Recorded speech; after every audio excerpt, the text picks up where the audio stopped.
In the quiet hours of an early morning in Barnesville, South Carolina, the stillness of a family home is broken by the unmistakable smell of smoke, awakening the family's patriarch from his slumber. As he steps into the darkness, he is met with a scene no family should ever have to witness. What unfolds in the early morning hours leaves a community searching for answers and a family forever changed. What happens when love becomes fatal? This is the Fatal Attraction Podcast with Dancing with the Devil.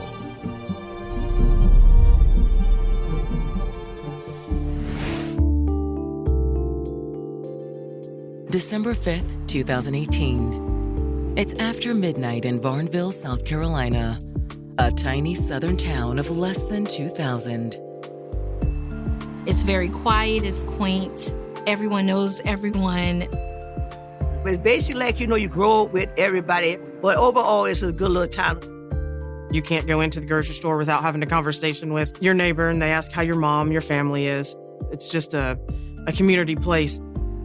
And after tonight, the community will have plenty to talk about. It's about 3:30 in the morning when something wakes John Williams from a sound sleep. Mr. Williams woke up to a very strong smell of smoke. What the? But he couldn't tell if the flames were coming from his trailer or a neighbor's. And so he rushed outside to look and see. Once outside the trailer, he quickly locates the source of the flames. The fire had started from the underpinning of the house. He immediately calls 911 for assistance. 911, do you need police, fire, or EMS? I need a fire department. My trailer's on fire, man. Oh, God. The atmosphere was toxic, very chaotic, scary. You got somebody on the way?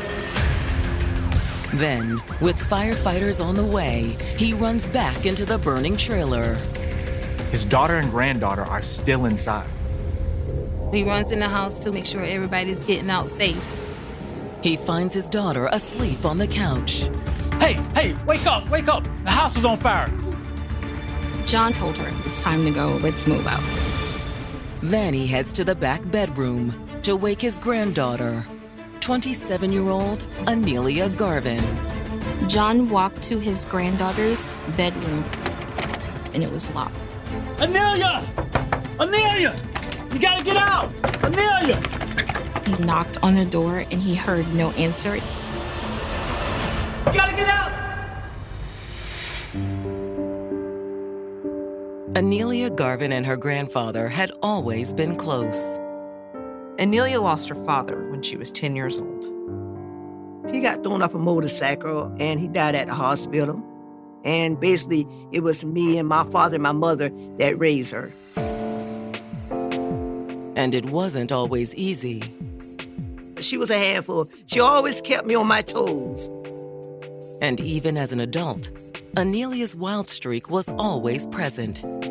Anelia loved to party, loved to have fun, get out with her friends.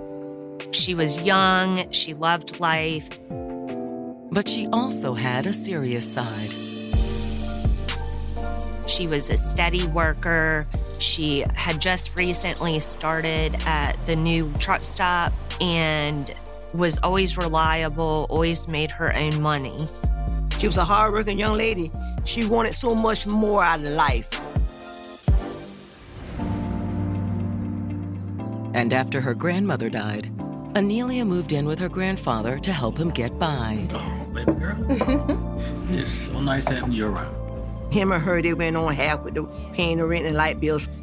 She loved her grandfather, and she took it upon herself to step in and help and be there for her grandfather. Although she would still slip off to have fun. Thank you.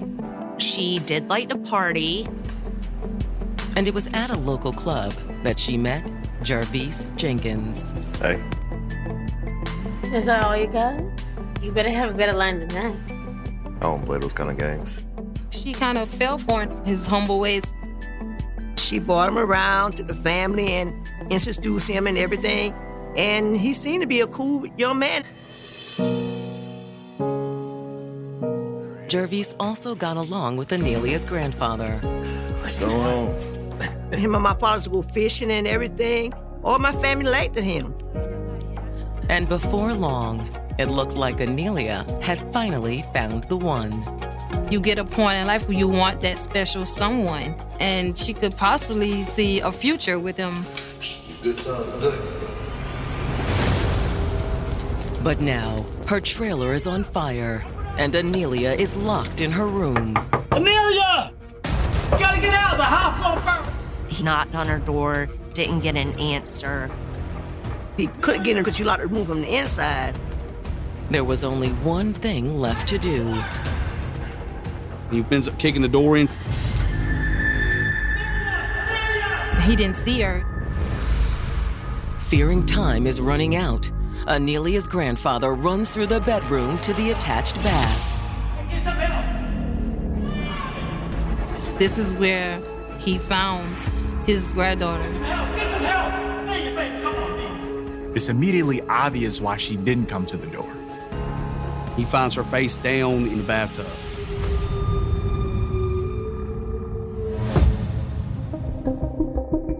There's much more to this story than anyone realized. Stay tuned for more of the Fatal Attraction podcast.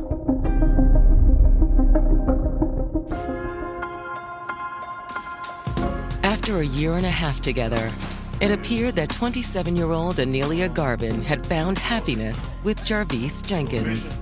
She was in love with him. She really was. But a fire at her trailer has led to a horrific discovery. Anelia! He tried to wake Anelia and could not get in the room. I guess him being worried, he kicked the door in. He found her lifeless, face down, in her tub. Anelia! Firefighters arrive on the scene within minutes. When they get there, they take care of the fire. Hey! We need you inside. It's my niece.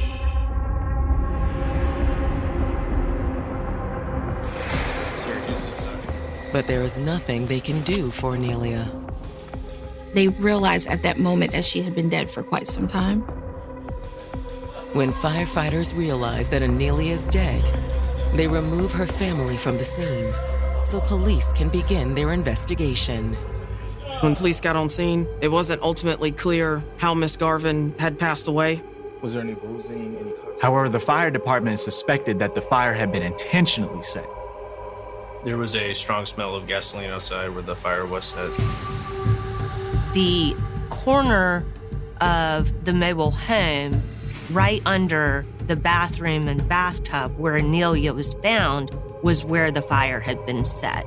That immediately was extremely suspicious. Police also find an empty gas can on the porch outside the trailer.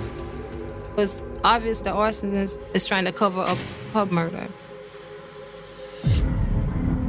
Due to a lack of local resources, police call in investigators from the South Carolina Law Enforcement Division to work the case.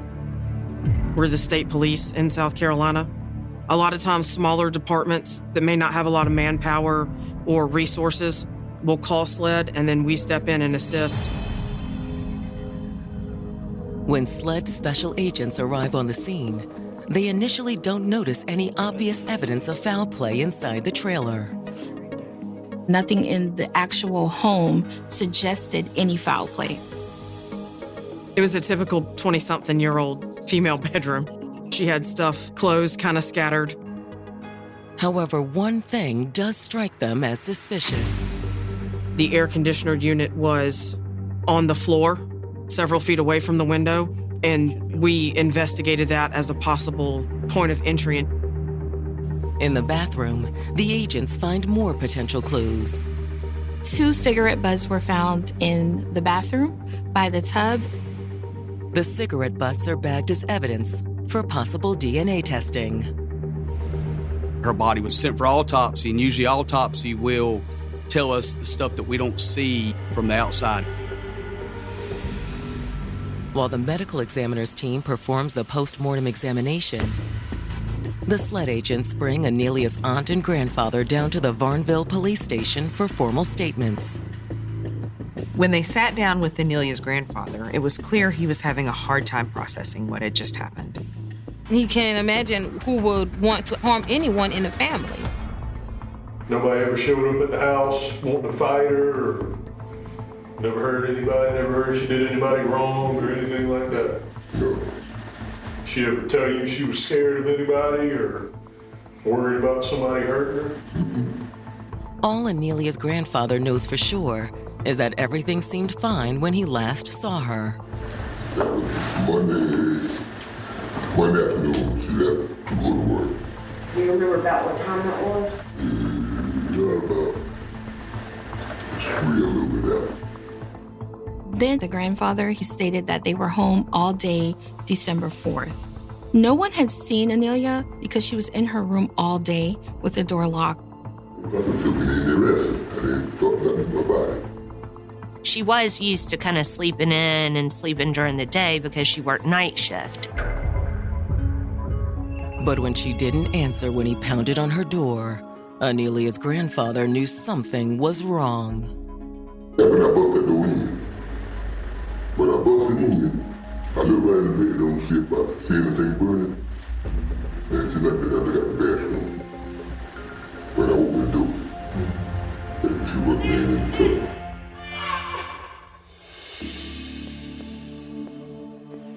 When the investigators sit down with Anelia's aunt, she confirms much of what Anelia's grandfather told them.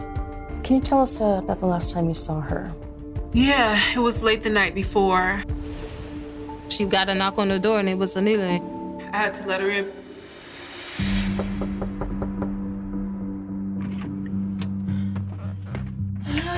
What are you doing? I'm sorry, I forgot my key. Her aunt stated that they spoke briefly and they both went their separate ways. Anelia had gone into her bedroom and locked the door behind her. Her aunt said it wasn't unusual that Anelia spent the whole next day in her room alone. So when Anelia didn't get up the next morning, she didn't think anything of it. The investigators do, however. A recluse who spends all day locked in her bedroom is found dead in her bathtub.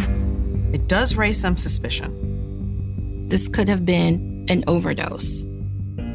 Maybe it was accidental, or they could be looking at a suicide. Either way, there's still one thing that doesn't fit. Why would someone set the trailer on fire? The answer comes when investigators receive the results of Anelia's autopsy. She didn't die of an overdose.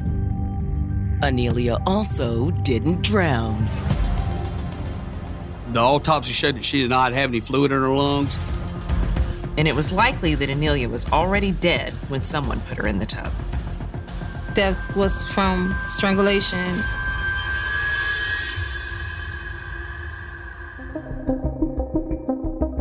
Stay tuned for more of the Fatal Attraction podcast.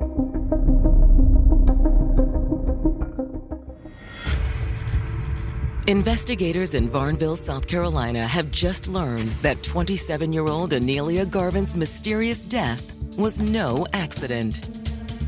When the autopsy results came in, it stated that Anelia had been strangled. There was no drowning that took place. She was actually already dead before she was put in that tub. They believe that the arson was a move to cover up the murder. Hoping to learn who might want Anelia dead, the detectives turned to her mother. We were trying to find out everything we could about her and her life and her movements. Thank you for coming to talk to us today.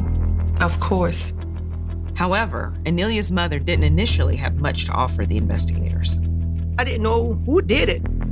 She'd be distant sometime, and I would ask her, is everything all right? And she said, yes, Mama, I'm good. She would never tell me nothing. That's okay. Any little thing could help.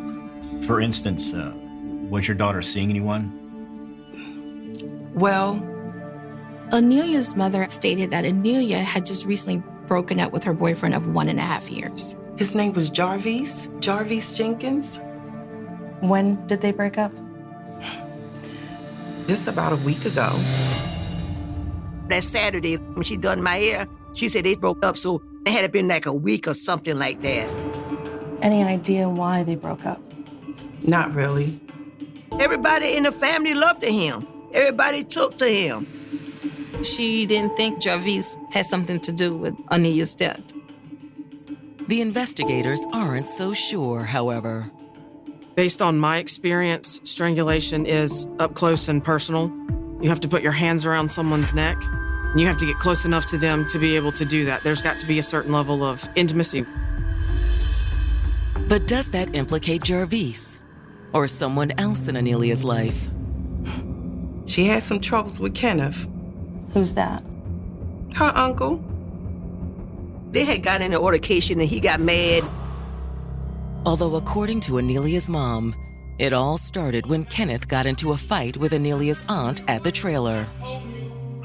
Kenneth and his sister, they had a run-in, and they had a little argument, and that resulted in a knife being pulled. Anelia hears the commotion. She opens her door. She sees Kenneth holding a knife. I dare you! What's going on? None of your business! You leave my baby out of this. She got nothing to do with it. She ran to her car and called 911. 911, what's your emergency? My uncle has a knife. While Anelia is in the car calling the cops, Uncle Kenneth comes out yelling, Hey, you better not be on the phone, please! Hey! He knew that Anelia was going to get him in trouble. Kenneth is raging and beating on the windows of the car. And he bust her window.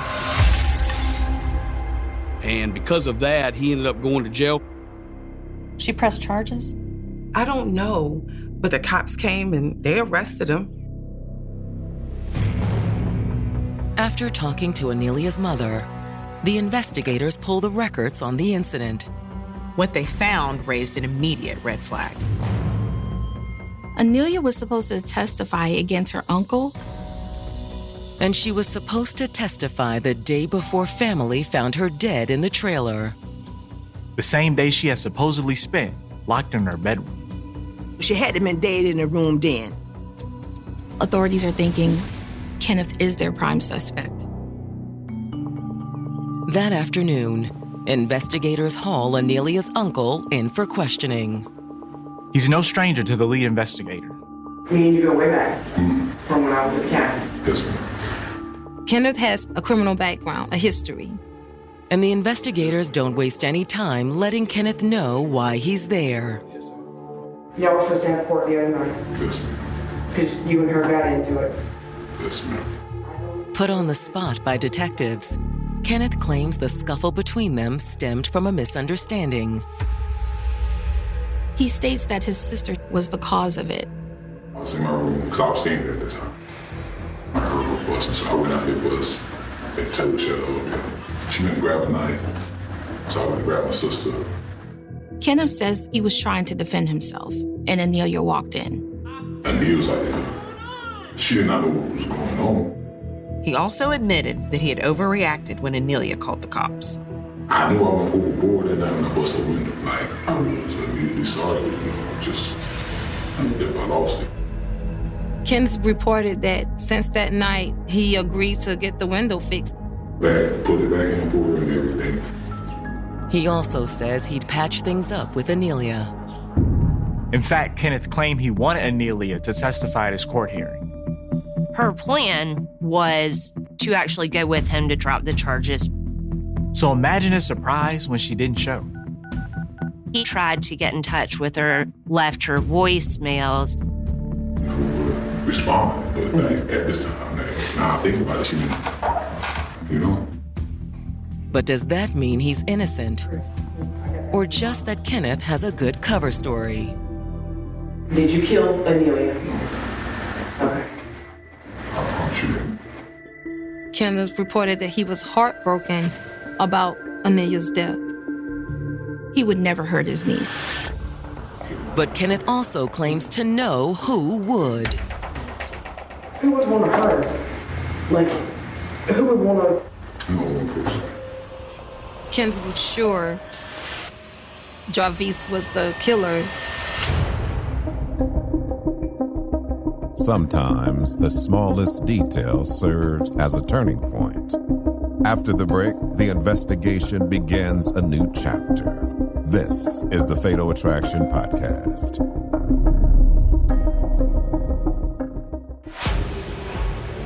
Anelia Garvin's uncle has told investigators that there's only one person who could be behind his niece's murder. He says it was probably her ex-boyfriend, Gervais.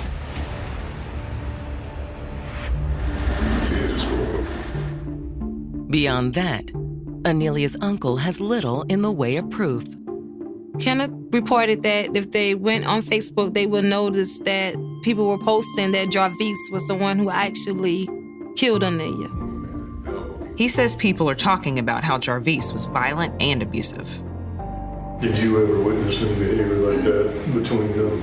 No, I don't. Did she ever actually tell you about any other incidents like that with him? No. Still, he's adamant that Gervais was her killer. Felt in my heart, I feel in my soul. Like, it had me. Kenneth was so sure that Gervais was the killer that he texted him and told him that he was coming for him. Everything I feel, I know is him. However, the investigators aren't so sure. Kenneth could be pointing the finger at Gervais to divert suspicion away from himself. But when the investigators follow up on Kenneth's statement, they do find multiple social media posts suggesting that Gervais had something to do with Anelia's death. After the homicide happened and people started hearing that she was passed away, the rumors started flowing. After reading through the social media posts, the investigators ask Anelia's friend Patrice Barnes to come in for an interview. Her post mentioned that she had seen Anelia the night before the murder. Were you close with Anelia? I'd like to think of our relationship as close. Patrice tells investigators that she suspected Gervais as soon as she heard Anelia was dead. They argue all the time. They're constantly fighting, constantly fighting. There were a number of issues in the relationship, control being one of the main ones. She could be talking to me, and then he would assume that she's telling me to go tell another dude something. Simple stuff like that. The drama. For no reason. And according to Patrice, Anelia had finally reached her limit. She had just been telling me that she was completely done with him. She's fed up. In fact, Patrice said that on the last night Anelia was alive, they had gone out to a club after work to celebrate the breakup. She was happy. She was in a happy mood. But not everyone was so happy about the breakup. Patrice said that while they were out, Gervais kept blowing up Anelia's phone. He repeatedly tried to call her with private numbers, unknown numbers. You said they were anonymous calls. Do you think they were from him? I know for a fact they were. They were? Yeah, there's no other person that would call her anonymously. Again? Girl, yes. I think you get the message. To the investigators, Gervais's behavior borders on obsession. But when they asked Patrice, she admitted that she didn't know what happened to Anelia after she got home. She dropped Anelia off at home. She was safe when she dropped her off. After hearing Patrice's story, the investigators have a new priority: finding Gervais Jenkins. But they never get a chance to look. The next morning, Gervais shows up and wants to talk to the detectives before the police could even ask him to come in. Facebook killing me, man. Called me a murderer, telling me I'm a killer. Due to the heavy attention that Anelia's murder received on social media, he started realizing that he needed to talk to detectives to clear his name. He says everyone is out here trying to pin this on him. That's what made me come to y'all. I don't want to come to y'all. He says he was grieving for Anelia, but the accusations were just too much to take. They didn't give me long to cry. Because then next to his Facebook, next to it calling me a killer, so the pain went to defending myself. When investigators ask why people would blame him for Anelia's death, Gervais admits that their relationship was volatile. It was wild. We did a lot of fighting. but he swears he has nothing to do with the murder. I ain't no killer. You know what I mean? That's why I said I come to y'all. Like, if I was guilty, I promise you I'd have been in Pennsylvania somewhere. I'd have been long gone. However, while Jarvis is adamant he didn't kill Anelia, he does admit he was the one who kept calling her while she was at the club with Patrice. That phone was going to voicemail. He says he called her from an anonymous number because she didn't always pick up if it was him since they broke up. You know how it is when you beef him. But he says that it never escalated past arguing. We had it up and downs, we go through our moments, but it never been to the point where I would kill somebody. He denied any involvement and offered up other potential suspects and motives. Her uncle just bust out a window. But Anelia's uncle wasn't the only person Jarvis pointed the finger at. He says that Anelia may have been involved with some kind of drug cartel. He says that Anelia had been holding money for the kingpin. But why would Anelia hold money for him? According to Jarvis, it was because the drug dealer was dating Anelia's sister.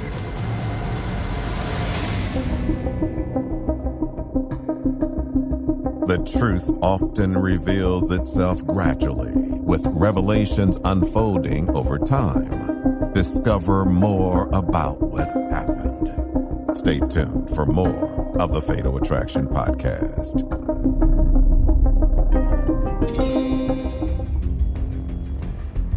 Anelia Garvin's ex-boyfriend has just told the detectives investigating her murder that Anelia was mixed up with some pretty bad people. Jarvis states that her sister's boyfriend is a notorious drug lord. According to Jarvis, Anelia was involved in his operation too. She was holding money for the drug dealer. Anelia had all kind of things in her name. Was Anelia killed to silence a potential witness? Jarvis thinks that the drug dealer got to Anelia. When the detectives bring her sister's boyfriend, Dwayne Harper, in for questioning, he denies everything. Jarvis Jenkins, he had said that Anelia would hold cash for you. I'm talking like a lot of cash, not 5 or 10 or 20. Big amounts. Dwayne also denies having anything to do with Anelia's death. Y'all were on good terms. No issues. In fact, he said he loved Anelia like a sister. We family. We played in the same sandbox. And when the investigator asks why Jarvis would peg him as the killer, Dwayne says there's a simple explanation. We're trying to put it on everybody else to get his ass out of it. The investigators aren't willing to take Dwayne's word for it. But after a little digging, it appears he's telling the truth. Investigators don't find anything that could lead Anelia to be a suspect or any kind of drug-related issues. Was Jarvis simply trying to throw the investigators off track? As they expand their interviews to others in Anelia's circle, that appears to be the case. Anelia's cousin, Shauna, also told investigators that Jarvis had been abusing Anelia. It was a domestic violence relationship. I'm sorry to say that, but they always fought. Shauna says the most recent incident occurred a few weeks ago, when Jarvis grabbed Anelia by the neck. When you say grabbed her by her neck, how did he do that? Like, he put his hands around her. He and he's be prepared to fight. Since Anelia had been strangled to death, this seemed very significant to investigators. And you witnessed that? Yes, in the club. But the worst incident that Shauna's aware of is something she didn't witness. She was at his house, they got into it. Anelia told her that he put her in a chokehold and told her that he was going to kill her. When she came to, she was in the yard, passed out, with a mouth full of dirt. What do you mean when she came to? She passed out, she blacked out. However, for all Jarvis's abuse, Shauna says that isn't the real reason Anelia left him. He was having an affair with several other women, and he ultimately ended up getting one pregnant. So that put him on the real rocky end. But Shauna says that even after Anelia broke things off with Jarvis, he wouldn't leave her alone. He began to aggressively text her, call her. What would he say? That she was with another man, she was a whore. You think he get the message? She had to block his phone number, block him on social media, and that he repeatedly tried to call her with private numbers, unknown numbers. Shauna says that Jarvis had been stalking Anelia too.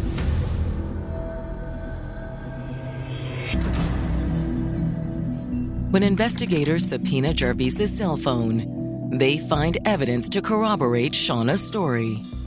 There's over 100 text messages from Jarvis threatening Anelia, telling her that he would kill her. But the most damning evidence was an ominous message Jarvis sent to a friend on social media. He told a friend he was going to choke Anelia until her head fell off. Had Jarvis followed up on his threat? Looking for proof, the investigators turned to the cell tower data contained in the phone records to track his movements in the hours leading up to the murder. It ranged from him being over by Love's in the parking lot of her workplace while she was on shift, and then moving to her residence, sitting there for a while. It definitely looked like he was stalking her. Then Jarvis's phone heads to the vicinity of the club in Walterboro, Virginia, which is where she and her friends went to go out. But then Jarvis suddenly drops off the radar. In the wee hours of the morning, we see that there is no tower location data. Jarvis had his phone off. and the investigators have little doubt why he would do that. This dead period of time, we believe, is when he killed Anelia. But without evidence placing Jarvis at the scene of the crime, the investigators hesitate to make an arrest. It's an extremely circumstantial case. SLED investigators wanted to dot every I and cross every T. Until several months after the murder, they get an unexpected lead with the potential to tie everything together. The investigators got a call from the authorities in Beaufort, South Carolina. They had arrested Jarvis. They actually locked up Jarvis Jenkins for the domestic violence.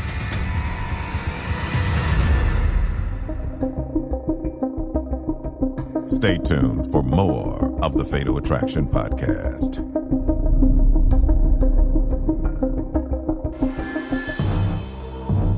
Almost a year after someone choked Anelia Garvin to death, investigators have learned that police in Beaufort, South Carolina have arrested her ex-boyfriend, Jarvis Jenkins.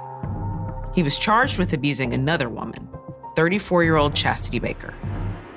Chastity was another girlfriend of Mr. Jenkins that he started dating after Anelia died.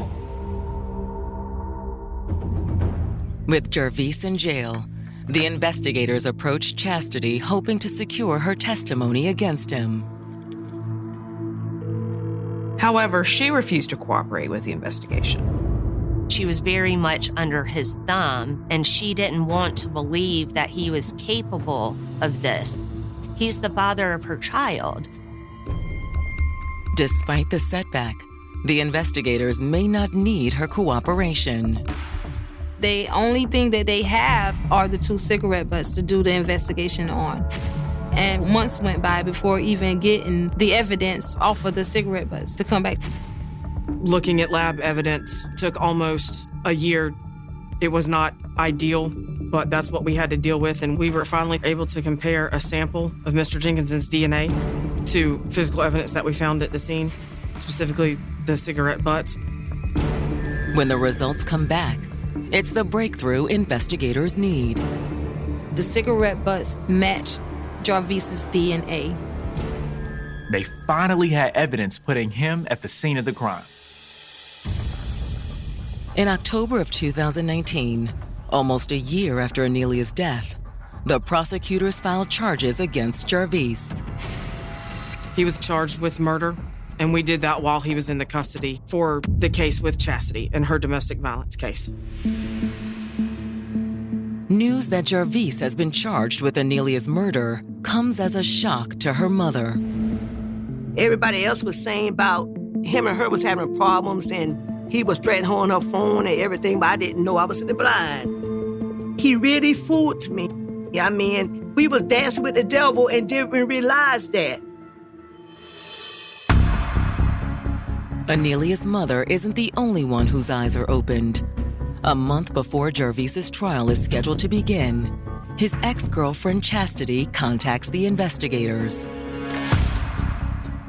Hello, homicide. Hi, detective. Chastity? Thankfully, she changed her tune. She became cooperative with us. It was incredible. I just wanted to say that I'm so sorry. But I'm ready to tell you everything. She apologized profusely for how uncooperative she had been, which of course is something that we're kind of used to in these situations. She wasn't sure if she was doing the right thing. She was going through a lot of emotions at the time. But Chastity tells investigators that things changed after she gave birth to Jarvis's baby. She really saw the light. She realized, I'm a mom now, and that's a much more important role. And I don't want my child to be subjected to this or think it's okay in any way, shape, or form. She states that Jarvis was very abusive towards her. Chastity said that he would regularly threaten her, too. And the nature of those threats were of particular interest to investigators. Jarvis let her know that he could definitely get away with murder. He would literally tell her this. He said that he'll kill me and get away with it. He made statements to her that were consistent with him being involved in the death of Anelia. But will her testimony help secure a conviction when Jarvis goes on trial in January of 2023? This was, a long time coming. COVID became an issue. It delayed the docket. In their opening statements, prosecutors portray Jarvis as a violent man unable to accept that Anelia left him. It was just a punch to the ego that he couldn't take. So early on the morning of December 4th, 2018, Jarvis had taken his revenge. He entered the residence through a window. The air conditioning was his way of getting in. He pushed it into the room, crawled in that hole. After Anelia got home, Jarvis was waiting for her.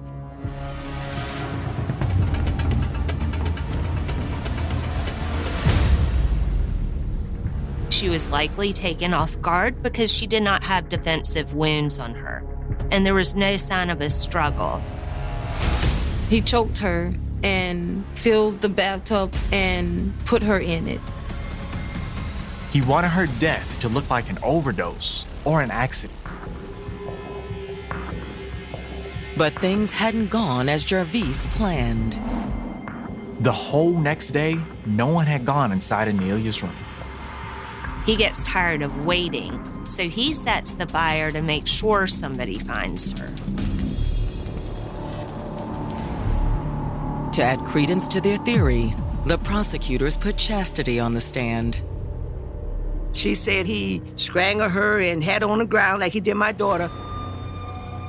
It shows that he had a common scheme or plan, a similar MO. But there's one tiny piece of evidence that ties everything together. When they had the DNA hit on the cigarette butt. All in all, it makes a compelling picture for the jury. Jarvis Jenkins is convicted of murder and sentenced to 50 years in prison. I was glad because I couldn't save my daughter's life, but now that he's locked up, he can't hurt nobody again. The family also hopes Anelia's story will help others avoid a similar fate. I want to help people going to domestic violence because maybe I can save somebody's child life. Because no family should have to face the alternative. Every day I wake up, I talk about Anelia every day. Sometimes I cry. Sometimes I laugh about little things she used to do. I cherish her memories every day of my life. And I miss her so much.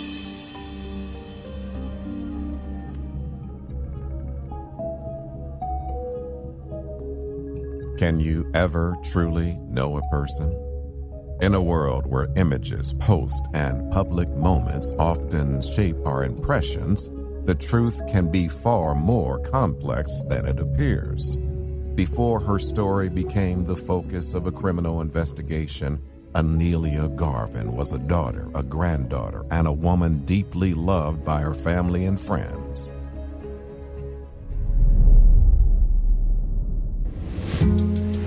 She was a young woman who dreamed of making a name for herself. She was starting a fashion line. She's always like, yeah, let's do it. Let's just be famous already. But on her 27th birthday, instead of famous, she's missing. Sheena! I kept trying to call, and I'm calling them. She's not calling me back. Sheena! No one could get in touch with her. In a quiet town, an ambitious young woman stands on the threshold of her dreams, her future filled with promise, but in an instant, she vanishes. As those closest to her search for answers, each discovery raises another question. What really happened on that summer day? Tune in to the next episode of the Fatal Attraction Podcast. We will see you in the next episode.